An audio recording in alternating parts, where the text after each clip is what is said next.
Okay, so welcome back to this industrial Internet of Things workshop. Okay, this is a 8-week workshop, and it is sponsored by the Yong'ai Metal Casting and the Foundry 4.0 centers. During the presentation, please mute your audio and ask questions in the chat window. And then you may turn on your microphone after the presentations for questions. And then the video will again be recorded and then sent to you once it is ready. Okay. So again, for those, I think most of you guys, this is a third week, so most of you guys already know me. But in case you're just joined the workshop, okay, my name is Jin Zhu, and professor of electrical engineering technology in the Department of the Applied Engineering Technical Measurement at Yong'ai. And you can find all the slides in this. Oh, I forgot to upload it today's, but I will do that right away. So the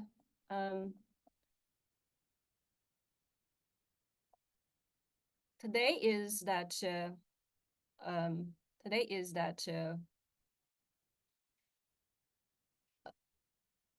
third week, and then we will discuss Pythons. Okay. Next week, we'll cover the commonly used sensors and then sensor interfaces. And after that, we'll go through for projects. Okay, have some more hands-ons after that. Okay, so about today's, hold on, let me just upload the presentation PDF file to the Google Drive so you guys can see it.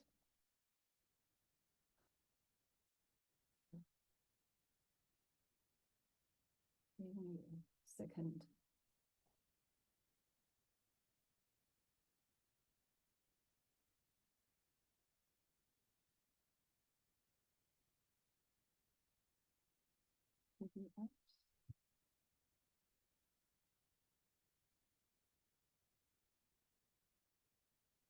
Okay, it should be ready. It should be under the same folder, which Sherry sent you out, I believe, last week. Okay, so today we will basically first talk about the Python programming environment, and then we'll go over some basics of the Python programming. And then last part, we will introduce CircuitPython. CircuitPython is based on the Python, but it adds hardware support to Python. It allows the user to program in Python, which is really easy to use, to interface external hardware devices, such as sensors. So that could be done easily and conveniently. Okay, so that's the plan for today. Now let's look at what's a Python. Python is a high-level programming language. It is one of the most popular programming language nowadays because it is open source, easy to learn, and then really simple to use. It also has a very active development community. So there are various packages and libraries available to support, such as machine learning, data science, and other applications. Do you want to share screens? I think I'm sharing screen. Are you guys be able to see my screen? Just want to confirm. Yes, okay, great, thank you. Okay, so today we'll just go over really some basics, okay, but there's no way with the 15 minutes to cover all the things about the Python programming. So I listed some of the good tutorials and courses for beginners, and then you can go through depending on your time, how much time that you're available to learning the Python. So there's some suggestions. And we'll talk about the Python version. There's two major Python versions. One's Python 2, another one is the Python 3. They are quite different. However, I would just definitely recommend just using the Python 3, okay? Because the Python 2 is kind of like many systems stopped supporting to the Python 2, okay, to getting over. So use the Python 3, and then if you already made the downloaded that Raspberry Pi operating system to your micro SD, the Python has been come with it. Okay, so really you don't need to install the Python anymore. It's already there. Okay, I also want to mention a few of the IDEs available.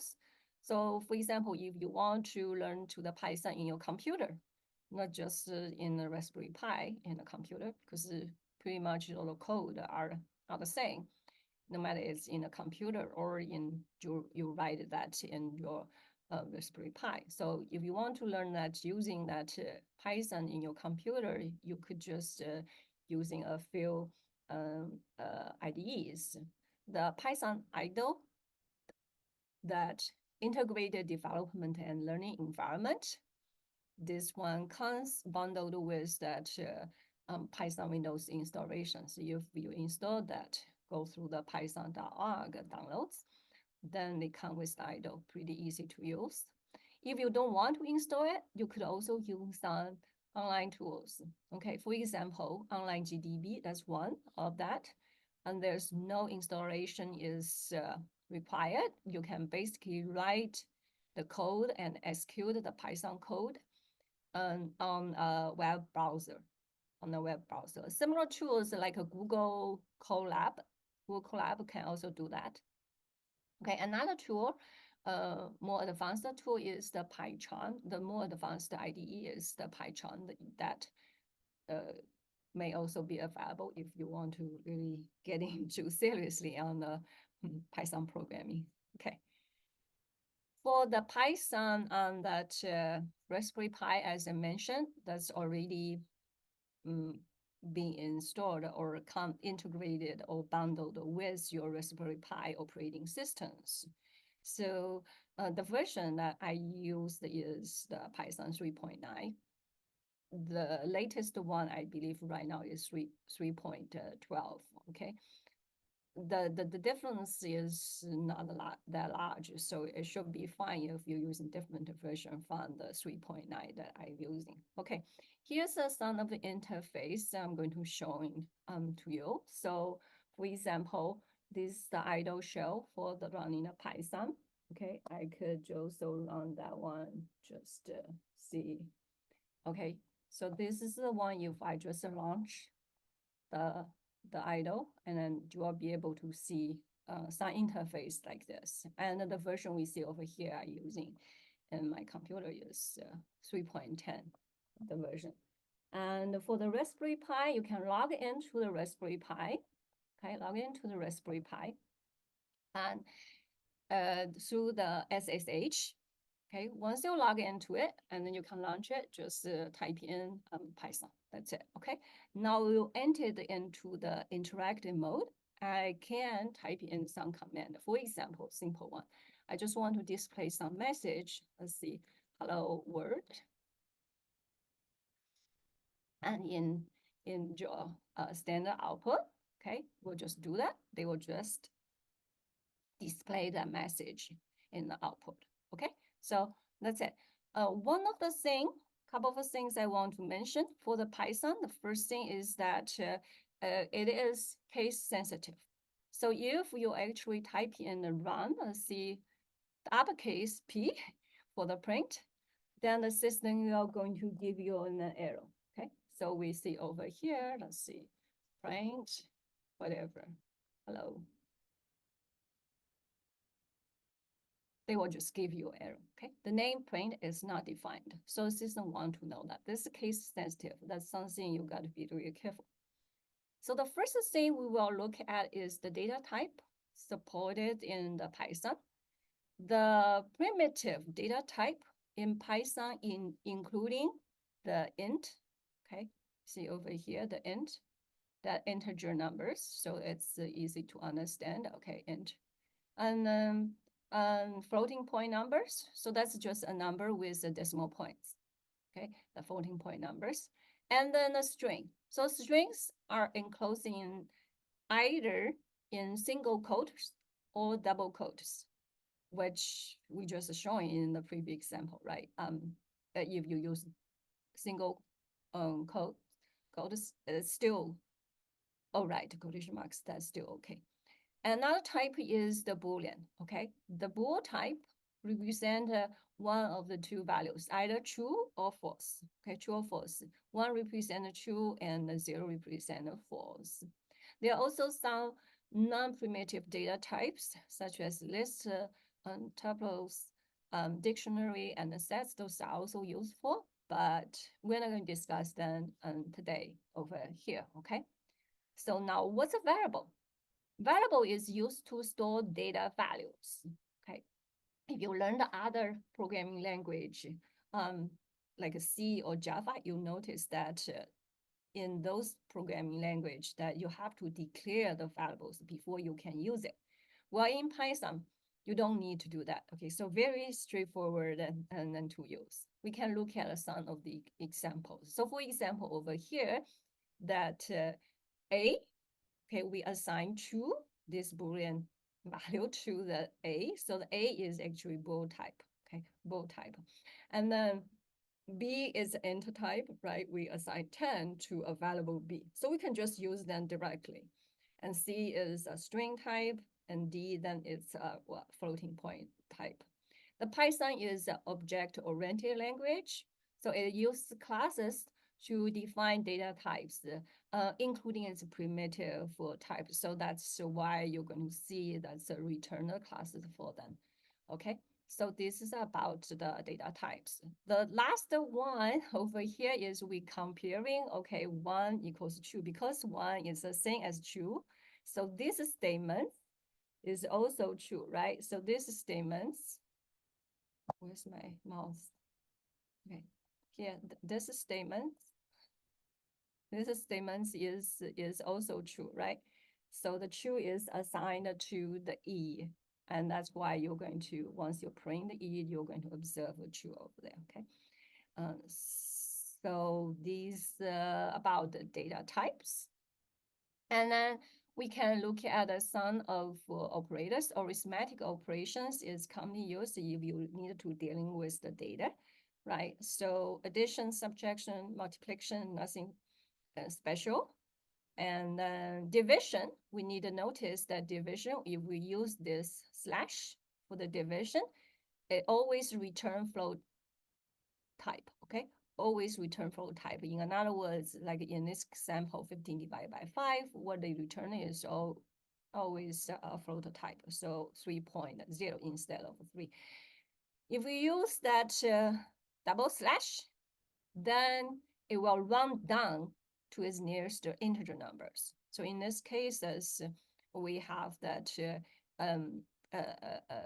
returned round down. So 3.75 round down to the 3, okay? That's the double slash. Or another one for the percentage sign over here, we do the modulus operation, meaning I'm going to return the remainder after the division, okay? Typically, the modulus operation only dealing with the integer numbers. The last one was this double asterisk. Okay, the double asterisk, in this case, we do the experimentation. Okay, so over here, 2 to the power over 3 equals 8. That's what we return. So those are that and some arithmetic operations. Output with variables. Okay, so if I want to output, say, print out, we will assign, for example, obtain some variable from the sensor, okay? That data is stored as some variable, and I want to display this variable value to the user. How you can do this? You could just print that variable, okay? So the contents variable could be displayed in this case. In this example showing, okay, if my message is this one, what are going to just display the area is? And followed by what? The width times length. So the 5 times 10, we got 50. That value 50 will be also followed that message. Okay, so this is output with variable. You could also use formatted string literal. In this cases, in this example, we can showing over here is that we will notice, and in this case, you can see over here the F before that quotation mark, okay, before the quotation mark. So in this case, the length inside of these brackets, the curly brackets, that variable, I'm going to display its corresponding values. So if I assign the length is 4, that's what you're going to observe in your output 4. And the width is 5, that's what they're going to observe in 5, okay? And last one in this case is I'm going to converting this number 5 times 4, which is 20, converting into the string, okay, and then display in it. This is another examples. Okay, so quick question to you. How about this one? What is the output after the following code is executed? What is the result? A, B, C, D. You can type it in just in the chat window. Let's see which one.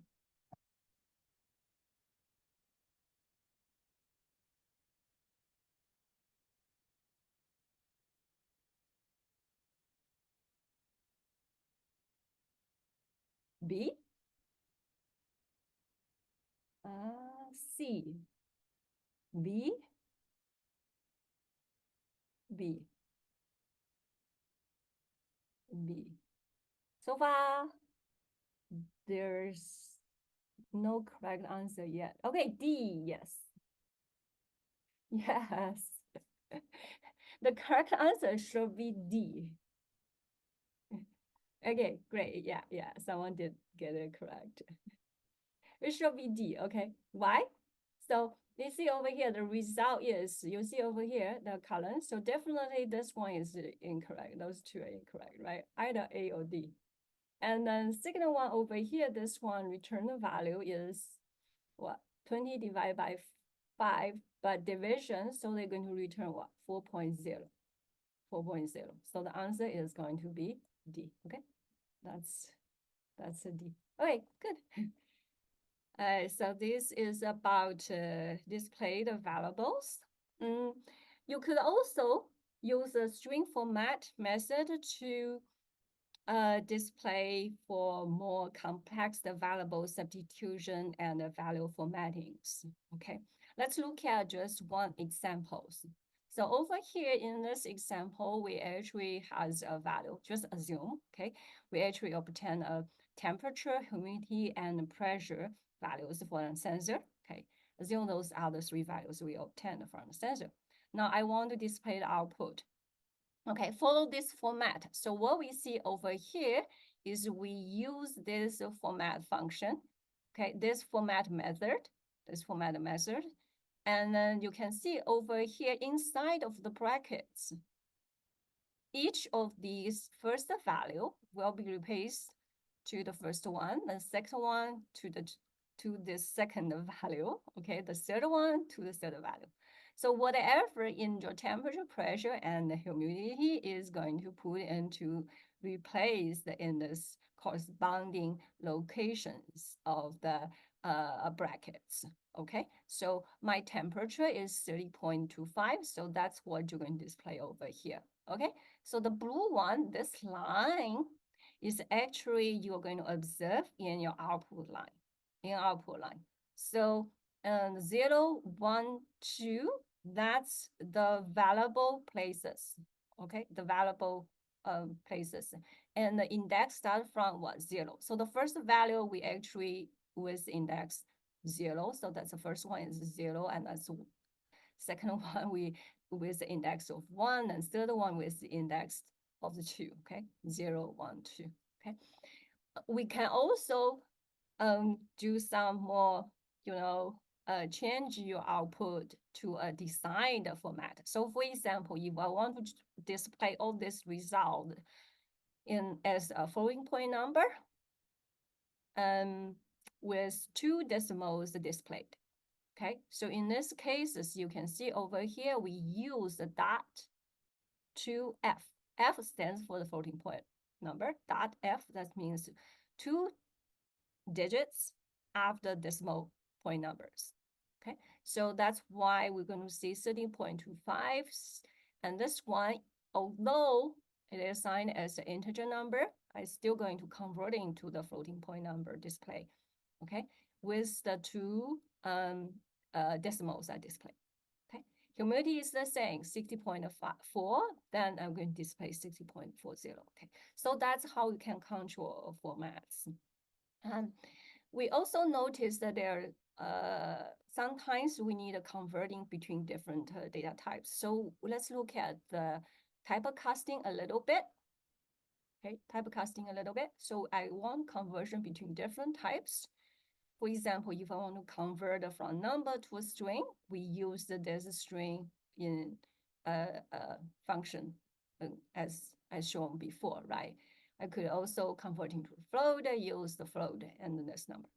Let's look at this example. So in this example, we're showing I have 2 numbers. The first number is 56. However, this is not integer number because they are enclosed in what? Quotation marks. That means both number 1, number 2 are actually strings. Now, if we want to do the addition, we use the plus sign, add these 2 together, they are actually do the concatenating.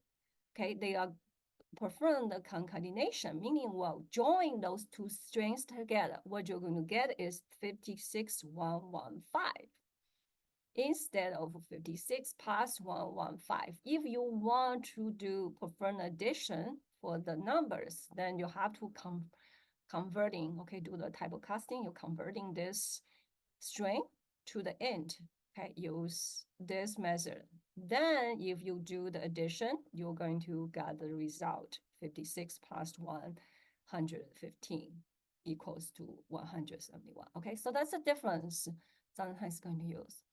Comparison, nothing special. The only thing is the double equal sign, okay? That's to comparing if those 2 variable values are the same. So a single equal sign is used to assign value to variables. Those are different use for the double equal sign and then single equal sign. So got to be careful about that. Now let's have a quick look at the for control for the if statements. Okay, let's look at this if statements. Those are used for the conditional control. So let's look at these examples. If this is true and followed by the semicolon. So careful thing is that you have to follow these columns placed after the condition. Otherwise, the system will give you a syntax error. Now, if this is less than 0, I'm going to print a negative number. If it's greater than 0, print positive number. Else, print a 0. So over here, the else if, could you have multiple of else if you have more than 3 conditions, you can add more. Okay, let me check on that.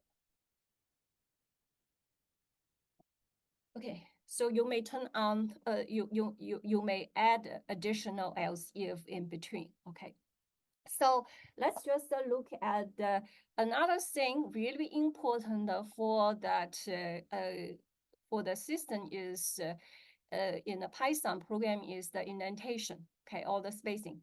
Indentation refers to the space at the beginning of the code line. So over here, we do see this code has some indentations. In the Python, indentation is extremely important. It is used to tell if the code belongs to the same code block. Like in other language, they may usually don't use indentation. Like in the C, you use what, the brackets. But here they use indentation. So now let's look at the example. Okay, so we'll see, and over here, let's see, we'll just we'll just exit from the Python, okay, and write a code like what before for this if else statements. So in order to create the Python, you can either use Control D, okay, or use, if I want to, just want to see, okay, use quit, which also you can do that, okay. So if I exit this one, and I want to write a Python code instead of in the interactive mode, execute the lines line by line. I can also write into use a text edit to write the program into a Python program and then run it all together, right? So how we're going to use it is usually we're going to use text edit, okay? Now here we'll just talk about how we can use the text edit of the Nano. Let me just reopen this one. So you guys can see over here, it's my interface. If we will see just a Nano, and then you could just follow by the file name. Let's see just a example, okay, for example. Code, and then they will enter to this interface. Then let me just copy the code over here, okay? We'll just write a code. You can just, in your computer, you can copy the things into the Nano in this interface. Okay, so the code is slightly different, but pretty much the same, okay? The difference over here is that I don't have the indentation, right? Over here. Now let's see if I save this file and execute it, see what is going to happen. Now, okay, we have this one, and I will use the Control X. You click Control X to exit. They were asking you to save the modifier buffer or not. You just type in yes. Okay, the file name, just by default name. Okay, now we have this. So we're going to have, okay, this file is, you could also use the cat and then to check, oh, wait, this is the file I have. Okay, I want to execute this file and see what is going to happen. I will just do Python example .py. In this case, they will just tell you, okay, in the line 6, print the ended number. It has the indentation arrow. It expected an indented block. So system is actually smart enough to tell you what's wrong with it. So I could just go back to this code, okay, and then change it. I will add the indentation, okay. I don't remember, I think it's probably the space, okay. Usually using the 4 spaces, but tab or 2 spaces are also commonly used. As long as they have the same indentation, indicate they are within the same blocks. Okay, so we write again. Now, if I run this code, done, then they will just ask me enter number. Okay, let's see what number we want to add. Okay, let's see, we want to enter number 24. Then they will tell you the ending number 24 is a positive number. Okay, that's it. That's it. And then we can run again and see if we have a negative 1.5. Okay, how about this? Then we'll just tell you, okay, the ending number is a negative number. That's it. That's it. So this is about how we can use the text edit Nano. The indentation is really important. You don't want to mess up with the indentation. Okay, they want to follow the same indentation for the program code. For the logical operators, if you want to, okay, both conditions are true, and then do something, you use the AND. If you want to make it true for either or both operands are true, then using OR. Or if you want to make see, okay, that condition not true, then I do this, then you use the NOT. Another important flow control is that loop control.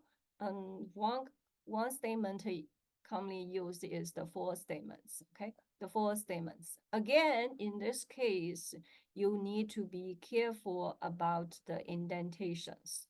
So if you see over here, they have an indent. So this statement follows your if condition. Okay. Else condition, this one also has the indentation, follows the else. So the whole thing you see over here from if, else, and count, that's part of your for statement. Okay, the indentation is really important. That's for statements. Some more examples. Later on, you can check the handouts. While statement is another commonly used loop control. Okay, while statement is really another commonly used. So it will execute the statement as long as the condition is true. So here is giving example. Okay, for example, we see while true. That means I'm going to continually obtain the data from the BME 280 from the sensor. Okay, in an infinity loop, because this condition is never going to go to the false, right? It's not going to, as long as it's true, they will keep looping. Okay, they will keep executing the statements. So this is about the while statements. Now, the next thing we will look at a little bit is the functions. So you can specify a function, use that keyword def. Okay, so you always use def to define a function. That's a function name, follows it, and that is the parameters that used by this function. So the whole thing over here in this block, in the first block, this is the definition of the function. Now, when you define this function, for example, in this cases, I will just detect if the number, whatever number passed to me, passed to the function, is an even number. Okay, if it's an even number, I return true. Otherwise, I return false. So, here, in these cases, then I will print if this number is even or not, right? So this is the case we call the defined function. And the function will only be executed when the function is called. So in this example, is I showing, okay, number equals 99, then I'm going to print this one is even number. So this is actually 199, right? The valuable number is a number 99. That means I'm going to check if 99 is even number, which is not. So we'll print false. Okay, that's the result. Here, let's look at another example. In this example, we have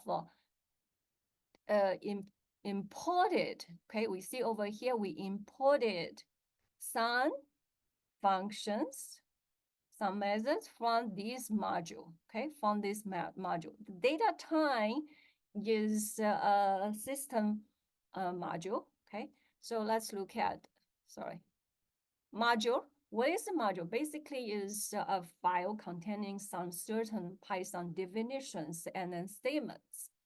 And Python comes with a libraries of various standard modules, okay, that data time is one of them. So that's going to dealing with your date and then times. So let's go back to look at our previous example. Okay, this example, which is I defined a function, well, get the date after. I don't have a return. Basically, in this function, it is a function definition, because the indentation we can tell those all belongs to the definition of the function get data after. So I want to just get a data after how many number of days. Okay, so for example, I want to get 100 days after the day. What's the date of 100 days after the day?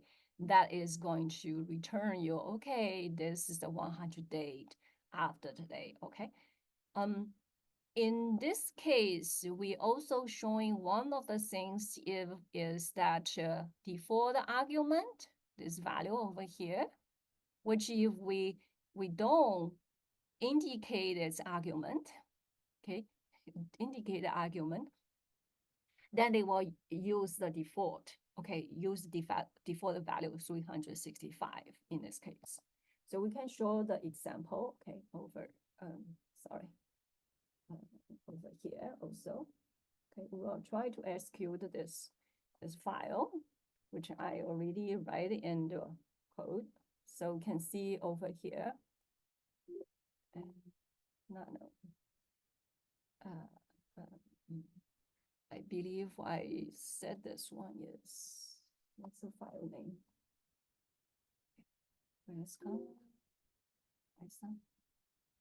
Okay, data process. Okay, so we're going to just show that what we have over here in this file. Okay, so we have this file, which you see, that's going to be the overall program.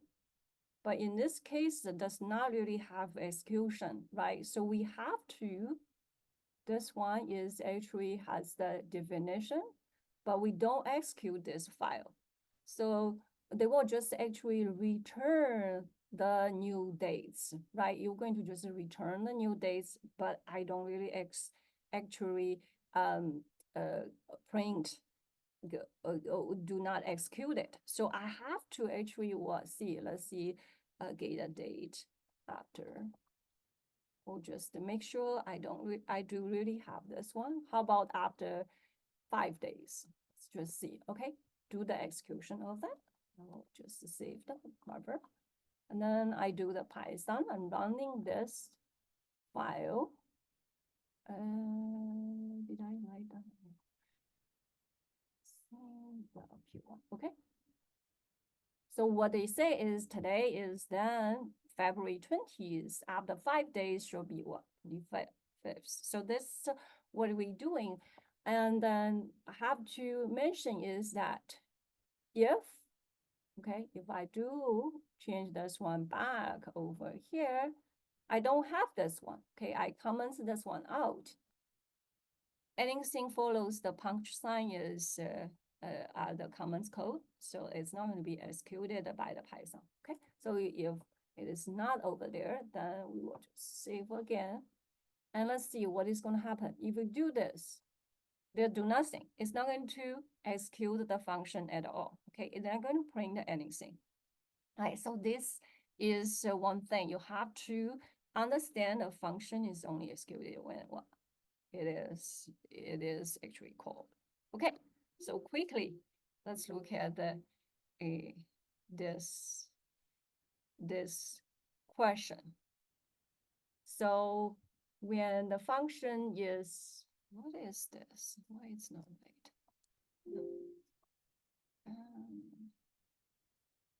Oh gosh, I don't know what's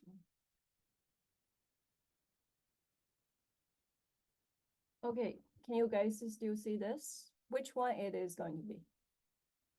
A function is executed when it is what? Let's see, A, B, C, D. When it is, yeah, called. When it is called, okay? So I define the function doesn't mean the function will be executed. Only when it is called, the function will be executed. Very good, great. Okay, so we talk about the modulus. And another thing we also noticed in this previous example is that what? From the data type import. So we are actually import these functions from the data type module.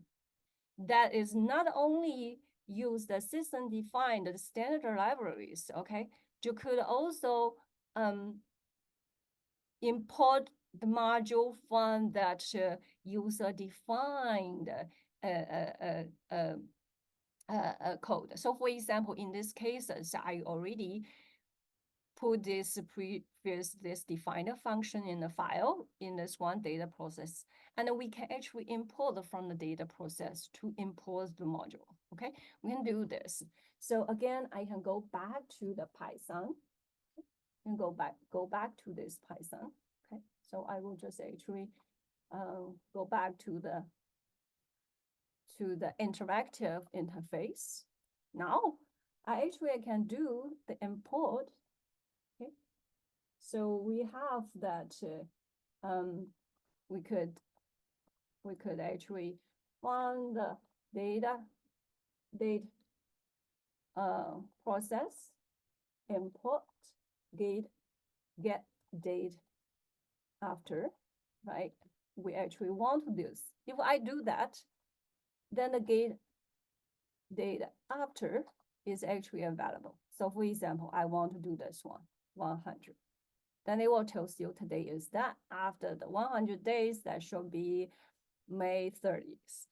Okay, so if I don't do this import, then the system is not going to recognize the get date after. So that's the import modules. Okay, so if I just want to show you how we can do the difference.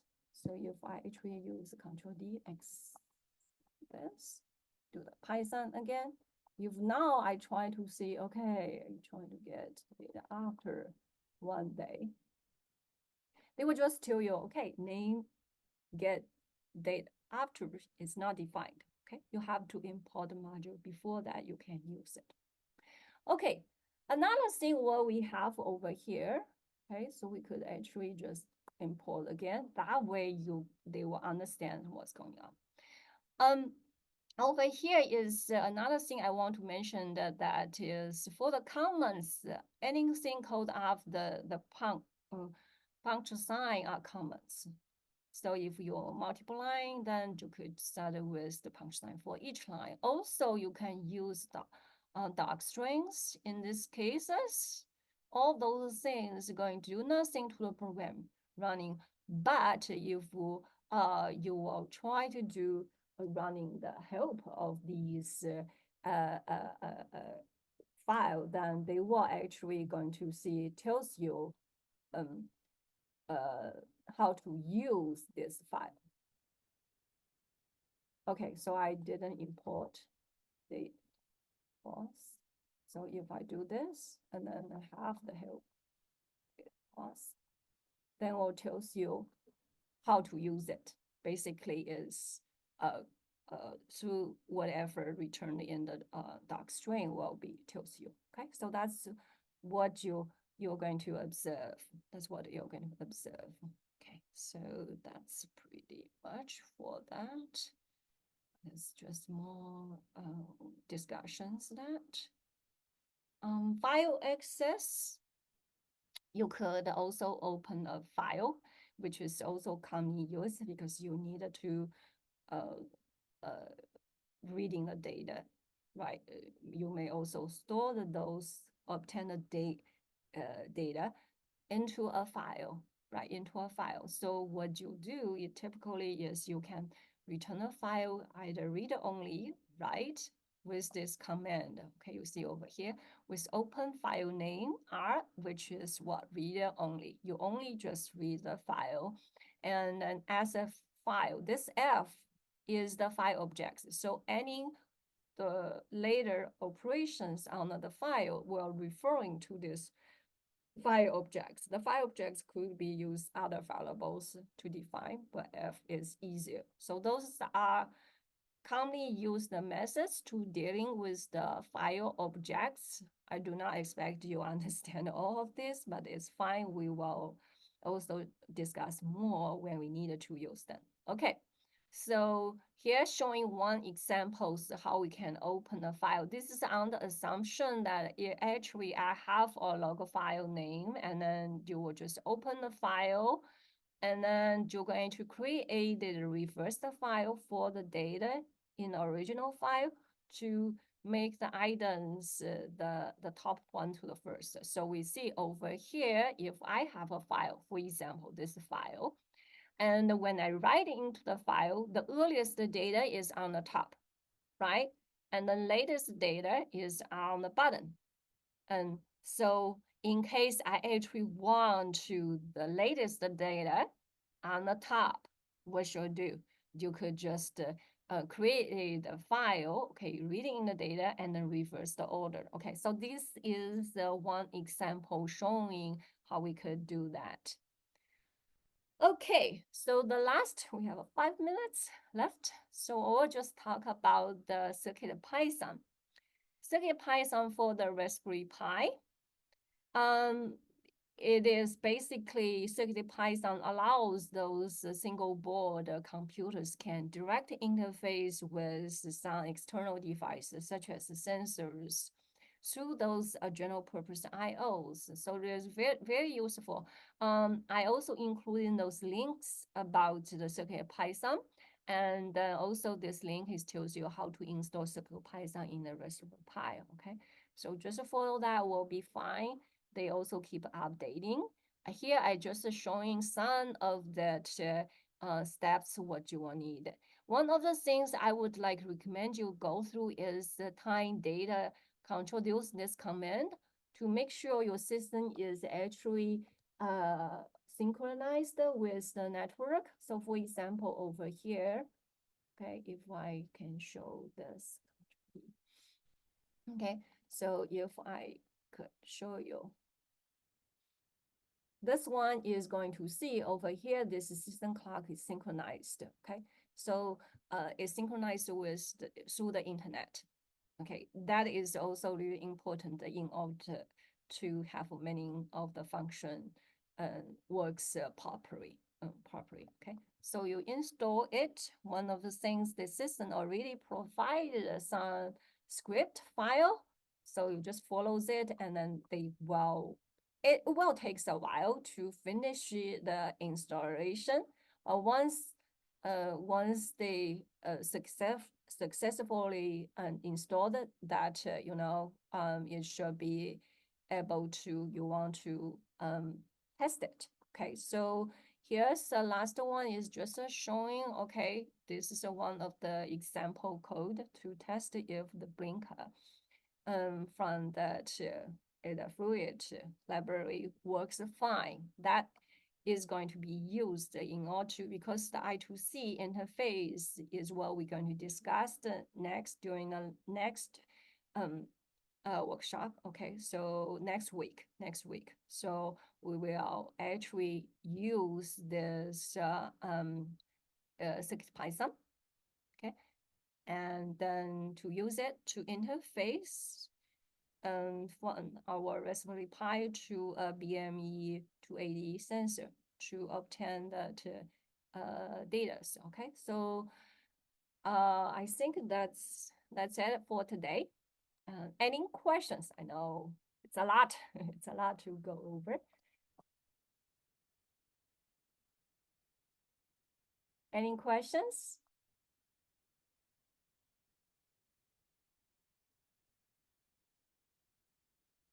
So here is that summary of what we discussed. I will just give you, we just go through some really basics of the Python programming. But there's no way we can cover all of this. What device we'll need for the next week? I would see the Python Raspberry Pi, and then if you could have some of the sensor, will cover many different kinds of sensors, but if you have a BME 280, it will be helpful.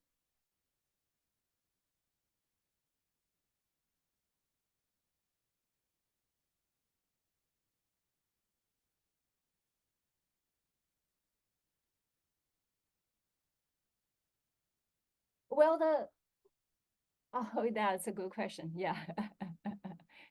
For on the week 5, no, it's you have to refresh your browser to getting the data updated.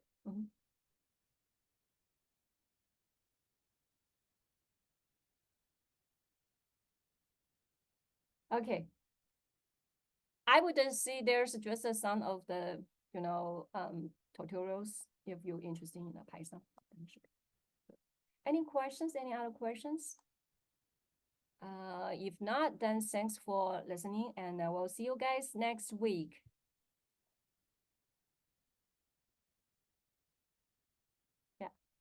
Thank you. Bye bye.